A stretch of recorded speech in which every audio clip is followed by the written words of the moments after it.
While the cook got his meal ready, Karl closed his eyes and focused on what was happening in the strange spot in his mind. The result wasn't words, but a somewhat detailed impression of the status of the bird. He had to translate it himself, but the actual information was pretty basic.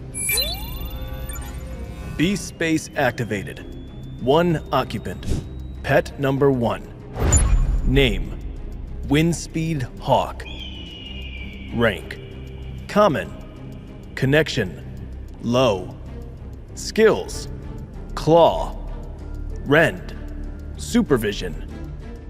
Karl felt an indescribable power flow into his body as the status was completed, and a second round of physical impressions came to him. Beastmaster, Karl.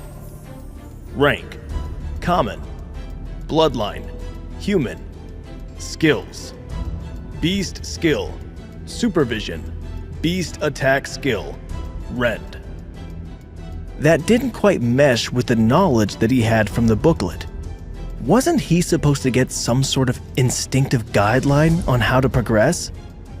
Maybe a little something about how he was doing in his training of the skills. How does the power rating of the system work? Is there some sort of level or grade or something? How can we tell who has real power and who's like me, a newbie waiting on his skills? He asked the 2 older men. Older being a relative term, as they likely weren't much more than 20 themselves, but older than him and finished their time at the academy. That's the fun part. You don't. Unless they directly tell you, or you have some special skill to sense energy fluctuations like some of the mages. You just have to go with your gut instinct, or the public rankings. The problem with the rankings is that they're all subjective.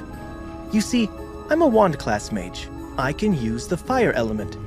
If I was an orb class mage, I could use 2 elements at once, but that still doesn't tell you anything about my power. The important part is that I never made it past level 1 in my spellbook. I just don't have the talent for it. But the druid here, he describes his powers entirely differently. The cook explained. The guard nodded. I'm a level 6 mortal grade druid. My grade has never changed, but I can use much more powerful nature magic than when I was starting school, and I can even transform into a bear. Because everyone's internal measurements are so wildly different, we judge everyone on the same scale as magical beasts, from common to mythical.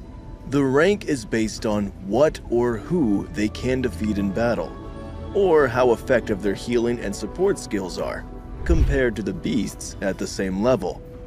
So, while the cook is still considered to be in the common grade, I have made it 1 rank up to the awakened grade, and I can fight awakened magical beasts on my own. At least in limited numbers I can. But I was near the bottom of my class all the way through. My skills are varied. I can heal, fight, transform into a bear, even help plants grow. But I can't do any of them worth a damn, so I'm stuck at the awakened grade. Karl nodded, understanding the concept, if not the actual power level. Sometimes focusing on too many things would lead to you never getting good at anything. There was a guy like that in his neighborhood, a jack of all trades. He could fix your car, your sink, or your fridge, but only the common issues. If it were really broken, he would refer you to someone else. I think that I follow the idea. How powerful were the top students of your class? He asked. Have you heard of the Archmage Mia, that new idle spellcaster? She was in our class, and she reached the awakened rank in the first year. By the end of the second, she could defeat Ascended Beast with ease, and by the time we graduated, she was already a commander grade mage. Then, only a few years after that, she got some super secret resource from a mission, and it pushed her to the royal rank. That's when everyone started calling her the Archmage, and the fame started to get to her head. She doesn't answer our messages anymore, but we can still proudly say we went to school with someone super famous. Royal-grade monsters were a terrifying thought to Karl. Even one of them could level the mining town he grew up in without breaking a sweat. The strongest fighting force in town was likely the mayor, a commander-grade warrior, and in Karl's opinion, he was getting too old to be picking fights with monsters. Plus, the town didn't have any sort of armed guard, other than the handful of police. If it came to a fight, the old mayor would definitely not have a good time proving he still deserved his rank. Karl sat in silence for a moment as he ate, then smiled at the two senior graduates in front of him. I suppose that I should get back to my room and see what I can do about awakening some sort of skill then. If not, we will all be shut out of the class idol's phone list in the future. The cook laughed. I like the way you think.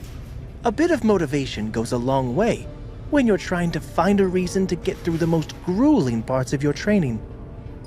Karl thought a lot about that as he walked back to his room. The hardest part of any task was seeing it through the end. It was easy at the start when you were motivated, but somewhere in the middle it became a dreadfully dull grind, with no reward in sight and very little progress to be made. That was when you would lose sight of the goal and start to slack. If you were lucky, you recovered from it. But if not, you would end up in trouble and behind schedule. Even the mine foreman had said the same thing to the students when he came to talk to them on career day. Not that anyone truly listened to them, with the prospect of the divine injection coming up only days later. But the others, the ones who returned to class afterwards, would be thinking more about it every day.